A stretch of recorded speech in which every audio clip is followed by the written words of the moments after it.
Very very welcome to all. Exam fighter number one पे सभी साथियों का स्वागत है, जहां पर आप यूजीसी नेट हिस्ट्री की क्लासेस प्रत्येक दिन सुबह मॉर्निंग में 9 बजे प्राप्त करते हैं। और अभी हम लोग यूजीसी नेट हिस्ट्री यानी पेपर 2 के यूनिट 8 को पढ़ रहे हैं। और यूनिट 8 में हमारा अभी जो पढ़ना है वो कुछ विद्रोह जो भारत में अंग्रेजों के खिलाफ हुए थे और कुछ आंदोलन, इन सभी को आरंभिक विद्रोह और आरंभिक आंदोलन जो कि जनजातीय या सामान्य लोगों के द्वारा किया गया था, इसी को हम लोग आज डिस्कशन करने वाले हैं। तो सबसे पहला जो आंदोलन या विद्रोह हुआ था वो था हमारा सन्यासी विद्रोह, और इसी से मिलता जुलता एक विद्रोह है फकीर विद्रोह। दोनों का टाइम भी एक है और दोनों मिलता जुलता ही विद्रोह है। तो सन्यासी और फकीर दो विद्रोह के बारे में आज हम लोग डिस्कस करने वाले हैं। और दोनों ही विद्रोह कहाँ हुए थे? बंगाल में। अंग्रेजों ने पहला नियंत्रण कहाँ किया था? बंगाल पर। पहली बार भारत के किस राज्य को जीता? तो बंगाल को। तो ये विद्रोह भी सबसे पहला विद्रोह था और सफल विद्रोह रहे हैं।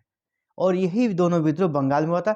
इन्हीं दोनों के बारे में हम लोग डिस्कशन करने वाले हैं। तो सबसे पहले यहाँ दो टर्म को समझिए। आप बिल्कुल इन टर्म से अपरिचित नहीं होंगे, आप परिचित होंगे। तो सबसे पहले सन्यासी किसे कहते हैं आप समझिए। सन्यासी हिंदू धर्म के धार्मिक समुदाय से संबंध रखने वाले पंडित, पुरोहितों और विशेषकर ब्रह्मचारी को अपनाने वाले लोगों को हम लोग सन्यासी कहते हैं। तो बिल्कुल हाँ, उन्हीं से संबंधित लोगों ने ये विद्रोह किया था। धार्मिक समुदाय से संबंध रखने वाले, धार्मिक कार्यों से संबंध रखने वाले लोगों ने विद्रोह किया था हिंदू धर्म के, इसलिए उसे सन्यासी कहा गया। और फकीर किसे कहते हैं? हम बोलते हैं ना कि अरे यार ये तो फकीर जैसा घूम रहा है, मतलब फकीर हो गया जो इधर उधर घूमने वाला, जिसे कोई काम धंधा नहीं, घुमंतू टाइप के। और फकीर जो वर्ड है आप इससे देख रहे हैं कि ये मुसलमानों के लिए यूज किया जाता है। तो बिल्कुल यहाँ के जो नेता थे फकीर विद्रोह के, ये मुस्लिम समुदाय से संबंधित थे। यानी सन्यासी हो गया हिंदू धर्म से संबंधित और फकीर हो गया मुस्लिम धर्म से संबंधित। यहाँ मुसलमानों ने जो मुस्लिम धर्म के जो धर्म से संबंधित लोग थे उन्होंने फकीर विद्रोह किया, और जो हिंदू धर्म से संबंधित लोग थे उन्होंने सन्यासी विद्रोह किया। इन्हीं दोनों के बारे में डिस्कस करेंगे। तो सबसे पहले देखेंगे कि सन्यासी विद्रोह जो हुआ कहाँ हुआ? बंगाल में हुआ। इसके कारण क्या थे? तो सबसे जो मेन कारण था इसका कि प्रतिबंध लगा दिया था तीर्थ यात्राओं पर।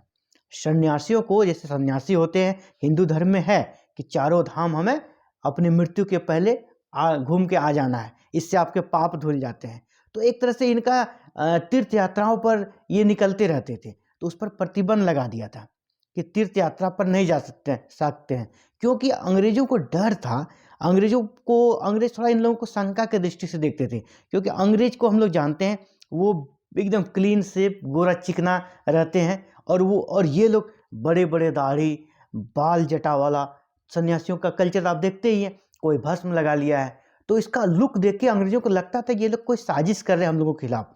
अंग्रेज इनसे भयभीत थे।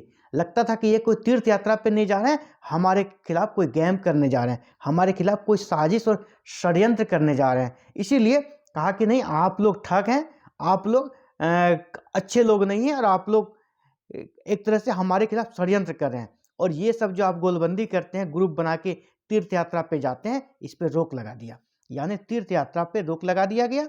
इसके कारण सन्यासी काफी दुखी हुए, आक्रोशित हो गए। ये पहला कारण था। और दूसरा कारण ये था, हम लोग जानते हैं 1757 के प्लासी के युद्ध और 1764 के बक्सर के युद्ध के माध्यम से अंग्रेजों ने बंगाल को एक तरह से अपने नियंत्रण में कर लिया था।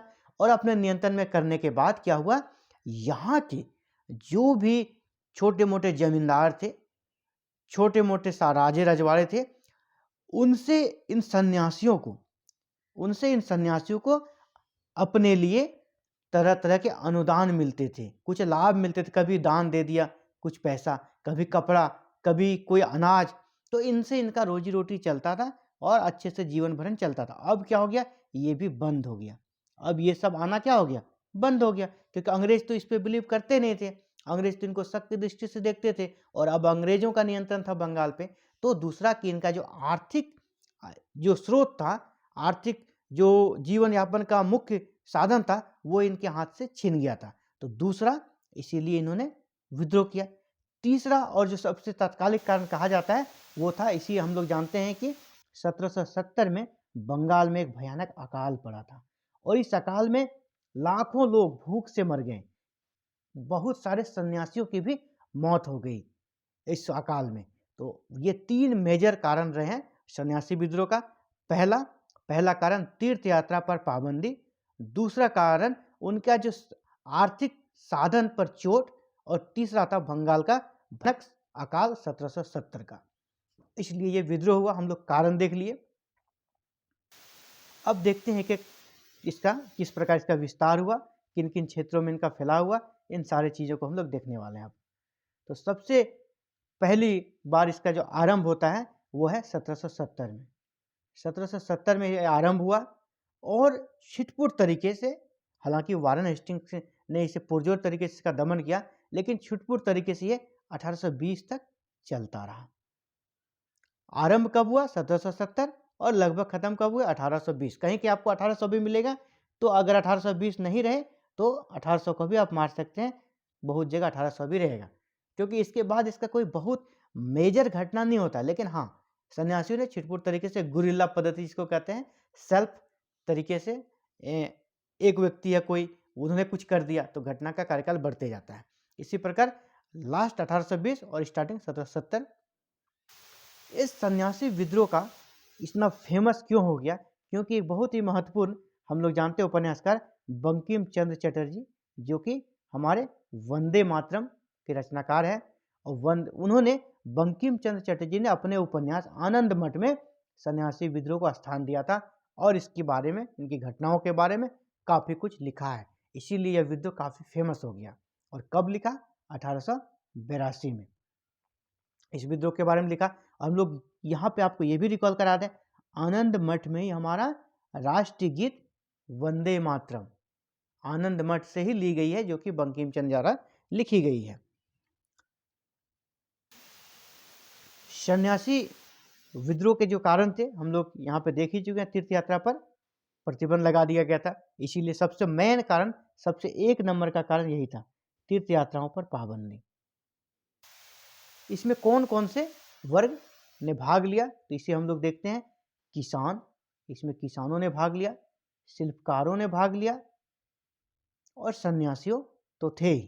किसान, शिल्पकार, सन्यासी। और जो ये सन्यासी थे अधिकतर हमारे जो थे आदि शंकराचार्य, जिन्होंने अद्वैतवाद का सिद्धांत दिया था, आदि शंकराचार्य के फॉलोवर्स थे, उसके अनुयायी थे। आपसे ये भी पूछा जा सकता है, ये जो अधिकतर सन्यासी वर्ग थे सन्यासी विद्रोह में, वो किसके फॉलोवर्स थे, किसके अनुयायी थे? तो आदि शंकराचार्य थे अधिकतर लोग। ये जो सन्यासी थे, इसमें सिर्फ सन्यासी नहीं थे, धार्मिक समुदाय के लोग तो थे ही। इसके अलावे जैसे हम लोग यहाँ पे देख रहे हैं, यहाँ पे भी किसान भी थे। सन्यासियों का साथ किसने दिया? किसानों ने भी दिया, शिल्पकारों ने दिया। और इसी प्रकार हम लोग देखें कि सन्यासी विद्रोह में सभी लोग किन किन क्षेत्रों से थे। यहाँ पर कुछ सैनिक भी थे, भूतपूर्व सैनिक, जो कि कभी मराठों, राजपूतों, बंगाल और अवध के नवाबों के सेनाओं में सैनिक थे। आखिर ये जब सेना में थे तो इनका रोजी रोटी चलता था। ये सभी भारतीय थे, मराठे, राजपूत, बंगाल और अवध के नवाब जो भारतीय शासक थे, इनके अधीन जो सैनिक थे वो सैनिक भी भारतीय थे। अब वो सैनिक क्या हो गए? अब वो बेरोजगार हो गए। अंग्रेजों के पास तो अपनी आधुनिक सेना थी, तो ये जो बेरोजगार हो गए, तो जब सन्यासियों ने विद्रोह का आगाज कर दिया तो इस वर्ग के बहुत सारे लोगों ने, भूतपूर्व सैनिकों ने सन्यासियों का साथ दिया, और ये मराठी, राजपूत और बंगाल के नवाब या अवध के नवाब के अधीन कार्य करते थे। एक प्रकार हम देख सकते हैं कि बंगाल में अंग्रेजों का जो दमनकारी शासन था, उसके चलते कौन दुखी थे? जमींदार वर्ग भी दुखी थे, कृषक भी दुखी थे, शिल्पकार भी, सभी दुखी थे, क्योंकि अंग्रेजों की नीतियों के कारण उसका रोजी रोटी भी, 2 जून की रोटी भी उसको नसीब नहीं हो रहा था, और उसका भविष्य अंधकारमय दिख रहा था।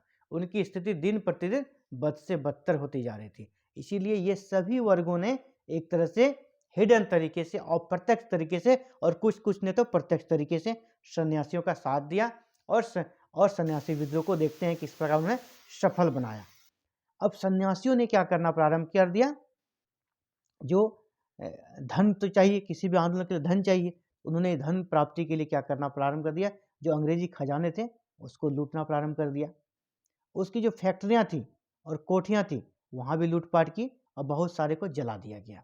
एक तरह से यह हिंसक विद्रोह के रूप में परिणत हो गया। गुरिल्ला तरीके से कोई इंडिविजुअल तरीके से कुछ भी कर देता था। उसे लगता था कि यहाँ पे मौका मिला, चलो यहाँ पे विस्फोट कर दो, इस फैक्ट्री को तोड़ दो, यहाँ से धन वसूल लो। एक तरह से सरकारी व्यवस्था को देखकर ये आक्रोशित हो जाते थे और जिसको जिस तरीके से मन हुआ अपने तरीके से वो आंदोलन को आगे पहुंचा रहे थे।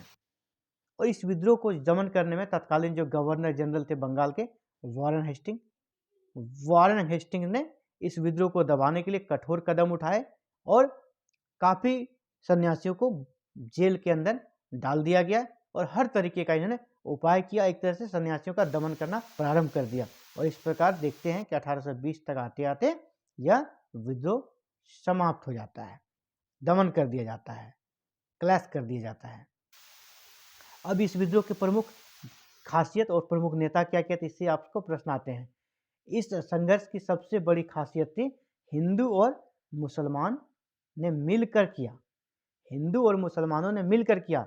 हिंदू के सन्यासी और मुसलमानों के फकीर सभी ने कंधा से कंधा मिलाकर इस विद्रोह में अंग्रेजों के खिलाफ संघर्ष किया।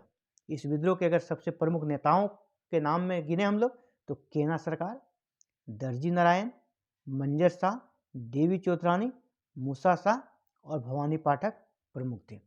यहाँ पर एक देवी चौधरानी, एक महिला को आप देख पा रहे होंगे। तो सोचिए उस दौर में महिलाओं ने आंदोलन का नेतृत्व किया और देवी चौधरानी पर ही एक उपन्यास लिखा है बंकिम चंद्र चटर्जी ने। इनका योगदान को देखते हुए इन पर उन्होंने, बंकिम चंद्र चटर्जी ने एक उपन्यास भी लिखा है, देवी चौधरानी उसका नाम ही है। तो देवी चौधरानी, एक क्वेश्चन बहुत बड़ा है, किस आंदोलन या किस विद्रोह से संबंधित थी, तो सन्यासी विद्रोह। ये सारे नेताओं के नाम जो विद्रोह के नेतृत्व करता थे, इसका नाम आपको याद करके किसी से भी प्रश्न पूछे जाते हैं अक्सर, क्योंकि बस सीमित नाम है और अगर आप इसे याद करते हैं तो आपसे प्रश्न नहीं छूटेंगे। केना सरकार या दर्जी नारायण का संबंध किस विद्रोह से था, बहुत प्रीवियस ईयर आप क्वेश्चन देखिए, इसकी एक प्रश्न आपको मिल जाएंगे। इसी प्रकार देवी चौधरानी से तो हर एग्जाम में लगभग प्रश्न आते हैं। केना सरकार और दर्जी नारायण का संबंध सन्यासी विद्रोह से था। इसी प्रकार मंजर शाह का संबंध सन्यासी विद्रोह से था। देवी चौधरानी एकमात्र और प्रमुख महिला रही सन्यासी विद्रोह की। इसी प्रकार मूसा शाह और भवानी पाठक, इनका संबंध, सबका संबंध इसी आंदोलन, इसी विद्रोह से था, सन्यासी विद्रोह से।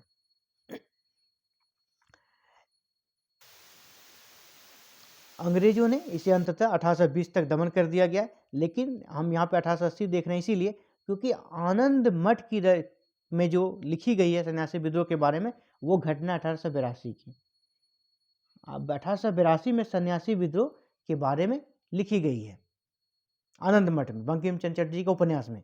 इसलिए कहीं कहीं आपको 1880 का भी जिक्र मिल जाएगा, लेकिन नहीं, हमको 1820 ही इसका लास्ट मानना है क्योंकि 1820 के बाद कोई भी मेजर घटना नहीं होती है और इसका अंत हो जाता है। और ये जो कहीं कि आपको 1880 मिलेगा वो इसलिए क्योंकि आनंद मठ में 1882 में सन्यासी विद्रोह का उल्लेख किया गया था। अब हम लोग देखेंगे कि फकीर विद्रोह।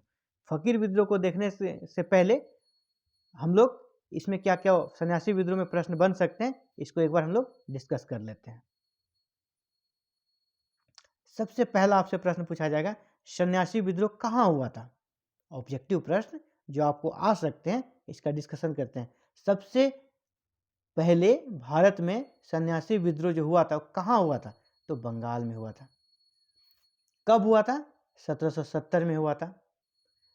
सन्यासी विद्रोह के प्रमुख कारण क्या थे? तीर्थ यात्रा पर प्रतिबंध। आपसे तीसरा प्रश्न बन सकता है, सन्यासी विद्रोह का प्रमुख कारण क्या था? तीर्थ यात्रा पर प्रतिबंध। अगला जो प्रश्न इससे बन सकता है वो है, सन्यासी विद्रोह का कार्यकाल कब से कब तक माना जाता है? तो सन्यासी विद्रोह का कार्यकाल 1770 से 1820 तक। किस प्रसिद्ध उपन्यासकार ने सन्यासी विद्रोह का उल्लेख अपनी रचना में किया है? तो बंकिम चंद्र चटर्जी ने। आपसे प्रश्न ऐसा भी पूछा जा सकता है, बंकिम चंद्र चटर्जी के किस उपन्यास में सन्यासी विद्रोह का जिक्र है? तो आनंद मठ में।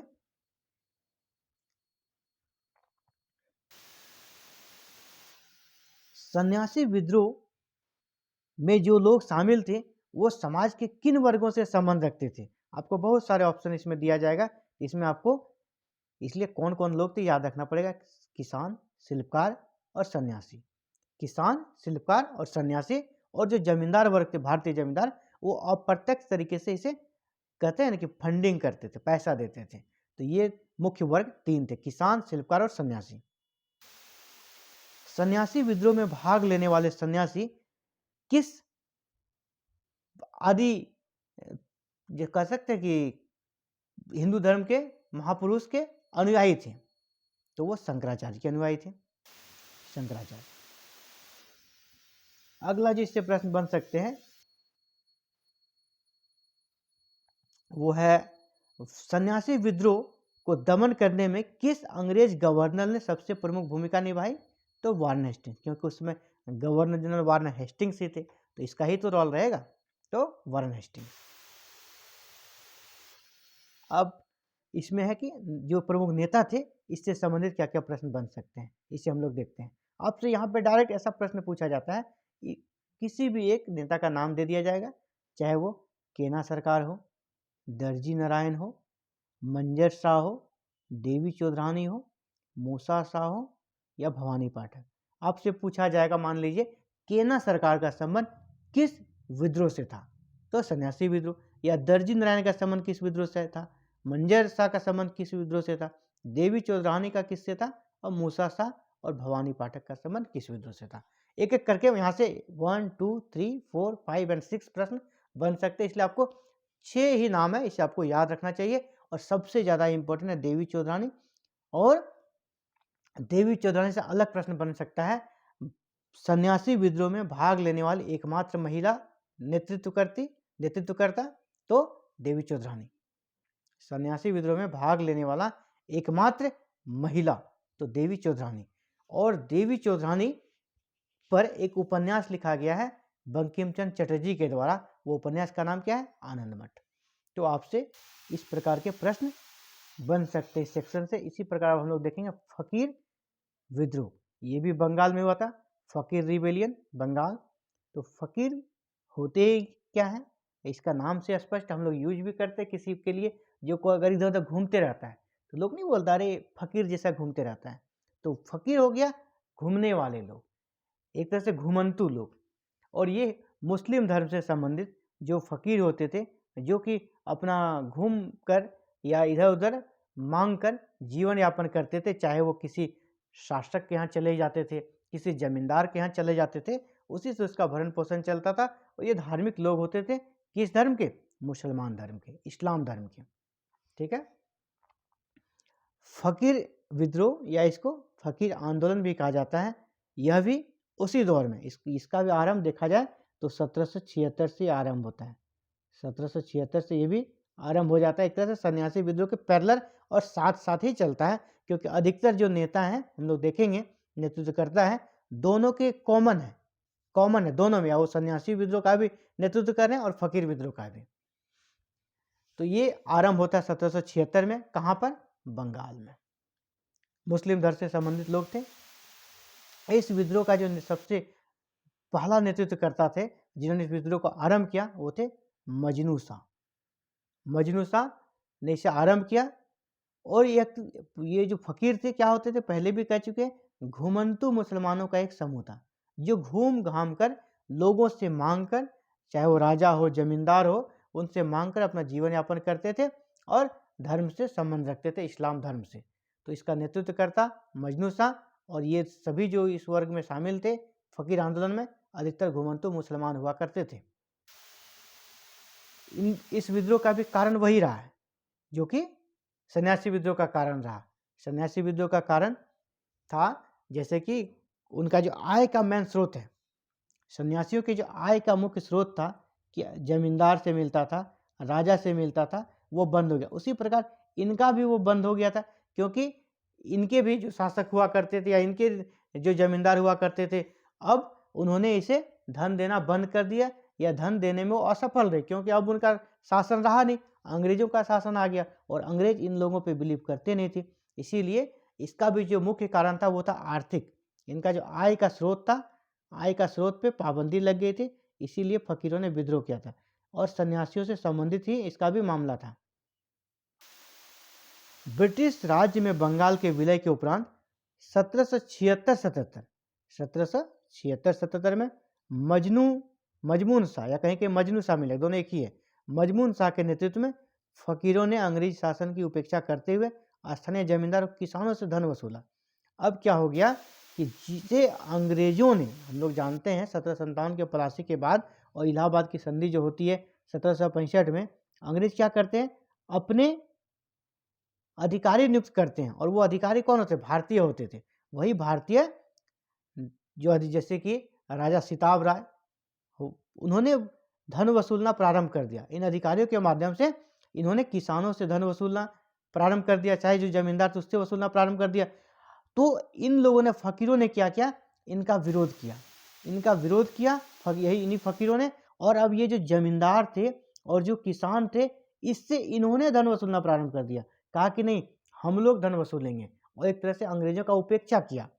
अंग्रेज अपने अधिकारी नियुक्त किए थे जमींदारों से टैक्स वसूलने के लिए, किसानों से टैक्स वसूलने के लिए, लेकिन इन फकीरों ने क्या किया, उनको साइड करके इन जमींदारों से जोर जबरदस्ती, किसानों से जोर जबरदस्ती धन वसूलना प्रारंभ कर दिया। क्योंकि इनकी रोजी रोटी का सवाल था, इनका आय का स्रोत पहले यही लोग हुआ करते थे, जमींदार थे, किसान थे, या जो राजे रजवाड़े थे। अब ये टैक्स किसको दे रहे थे, ये दे रहे थे अब अंग्रेज को। ये लोग अब अंग्रेजों को टैक्स देने लगे थे। तो इन लोगों ने अब छीनना प्रारंभ कर दिया और इन लोगों से छीनने का प्रयास किया। इसी में क्लैश हुआ, इसी में सरकार के साथ उसका भिड़ंत हुआ। मजनून शाह, जो जैसे कि मजनू शाह है, इन्होंने सबसे पहले विद्रोह का नेतृत्व किया और विद्रोह की बागडोर संभाली। और इसकी बाद में जब आंदोलन में मृत्यु हो जाती है, इसके बाद जो सबसे बड़े नेता होते हैं वो होते हैं चिराग अली शाह। मजनून शाह के बाद चिराग अली शाह ने इसका नेतृत्व किया। इसके साथ ही हम लोग आगे देखेंगे सन्यासी विद्रोह से संबंध रखने वाले लोगों ने भी यहाँ पे साथ दिया है।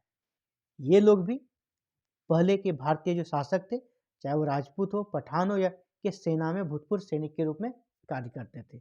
यानी सन्यासी विद्रोह में भी हमने देखा कि जो लोग थे वो हमारे भूतपूर्व सैनिक रहा करते थे, हमारे राजाओं के, पुराने जो राजा रजवाड़े थे उनके यहाँ सेना के पर काम करते थे, और ये लोग भी उसी तरह भूतपूर्व सैनिक थे।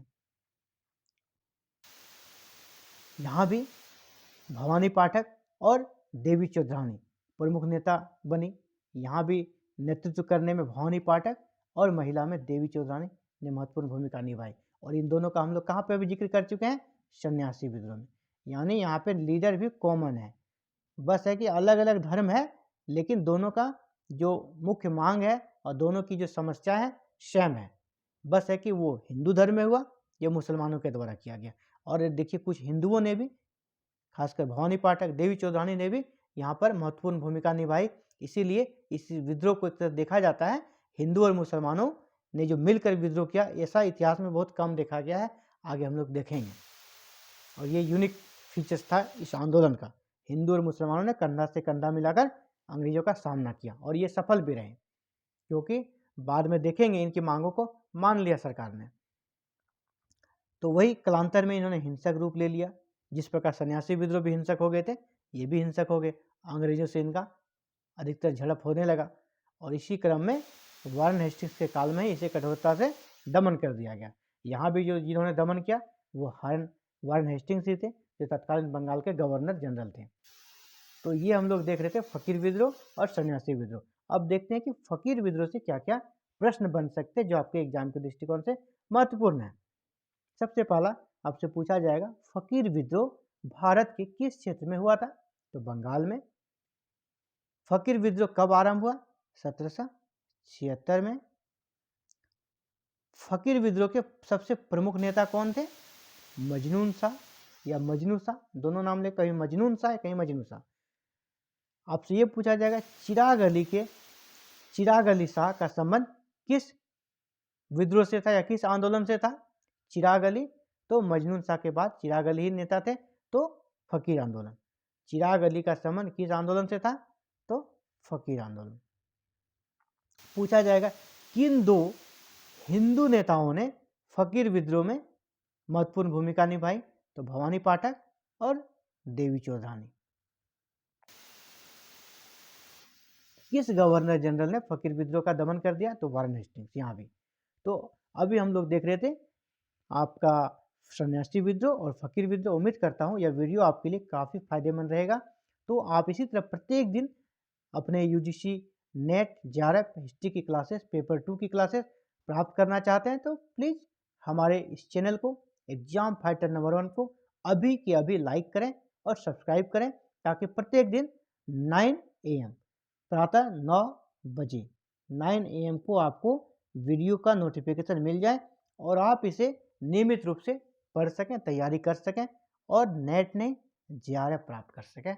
यूजीसी नेट जो नेक्स्ट एग्जाम 2022 में होने वाला है जून में, इसमें आपको जेआरएफ मिले, मेरी शुभकामना है। All the best. Thank you for watching this video and connecting with exam fighter number 1।